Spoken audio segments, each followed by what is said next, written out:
was a shot of Kent Hughes on the speakerphone in the middle of this game, and there's no way he's not saying, "Hey Siri, Google how to not let in a shorthanded goal on a power play." And look, it's not like the Minnesota Wild power play needed any help. They were clicking out there, especially Kaprizov's goal. That was a beauty.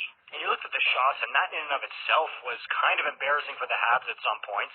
They managed to push back a little bit after the Tanner Pearson goal, but what really sunk the Habs tonight was not one shorthanded goal while they were on the power play.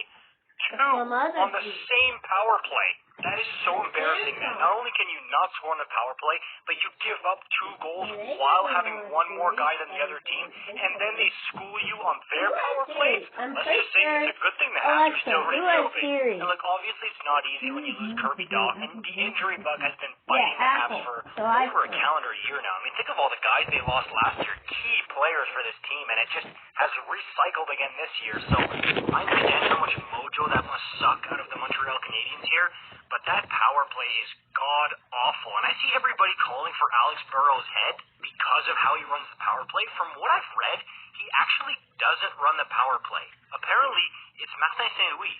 Now, that's not 100% confirmed. That's just from what I've read. But, I mean, I don't blame fans for thinking it was Burrows. Usually when you get an ex-player who is very offensively talented and offensive-minded, he's the guy who runs the power play. You look at somebody like Marc Savard in Calgary, he is the spearhead of the power play, so I get it. But apparently it's St. Louis, and I know St. Louis was even more offensively talented than Burrows, but it's usually like an assistant coach who takes over the power play. And yeah, Fleury was on his game tonight for Minnesota and stifled the Habs a lot, but still, man, you gotta find something to click there, because even last year the power play was not good. They have to figure something out here, and they gotta stop taking dumb penalties. I'm thinking mostly of the Slavkovsky one, but man, they've really gift-wrapped some power plays and some goals because of those power plays to Minnesota. Just wanted to talk about that quickly because, sound the alarm bells there for Montreal. Wow. I'll see you in the next one. Peace out. Yeah.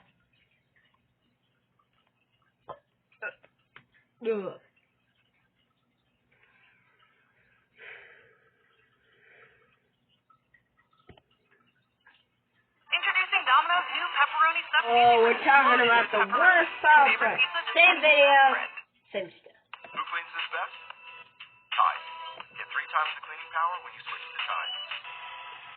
The Habs are not having a fun start to their season, and Tuesday night didn't make their situation any better. It only took a half a period for this one to turn into a stinker as Minnesota opened the scoring shorthanded. The Wild get the turnover, and Brandon Duhaime skates it back over the blue line, 2-on-1, keeps it, scores it, 1-0. And I mean, that's just a really sloppy zone entry by Montreal. There's a pass to basically a stationary player on the blue line, and Minnesota just has quicker feet. Duhaime walks in, makes no attempt at a fake pass, and just rips it as Marty St. Louis looks around for help. When the Habs are already down, Minnesota would take another shot at them. 20 seconds later, Montreal turns it over again. Duhaime takes it again. He crosses the blue line, shoots again, doesn't score. But the Wild do get a friendly bounce, and just like that in 26 seconds, Montreal is already in a hole, letting up 2 shorthanded goals against a tough team. After that, Eriksson Ek would bang one in from the slot on the 2-man advantage for a 3-0 lead. Pearson would cut that back down to 2, but Kaprizov would crank out his first of the season and restore that 3-goal lead. Zuccarello, one of my favorite players, with the dirty, casual, no-look pass, Kaprizov just smashes it in. Eriksson Ek would get one more late for the Wild, and Newhook would also get one for the Habs, but this one was over after those 2 shorthanded goals in the first. And as soon as Flower took the ice, really, Minnesota won 5-2, and your first star goes to Marc-Andre Fleury, who had 27 saves in what may be his last game starting for a team against the Habs. Flower had about 90 friends and family in attendance, and he got a standing ovation from the Quebec Faithful. Oh man, Fleury! I'm not trying to yell at him, but I don't know why I yelled. Okay, so Fleury is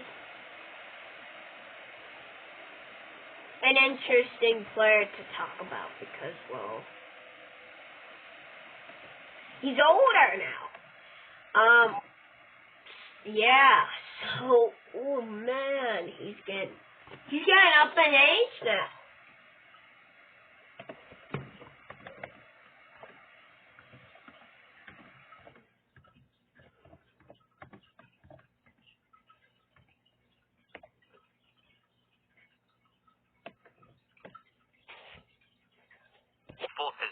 time to celebrate one of their own. He's 38 years old this season. Man, that really makes me feel old, but he's still able to help steal a game. You love to see it. But, as great as Flower is, don't let that distract you from the Habs letting in 2 shorthanded goals in 26 seconds. Also, brutal news, Kirby Dach done for the season. Just terrible, you hate to see that. So, the Habs probably will get aboard the tank for celebrating train. Let us know your thoughts down below.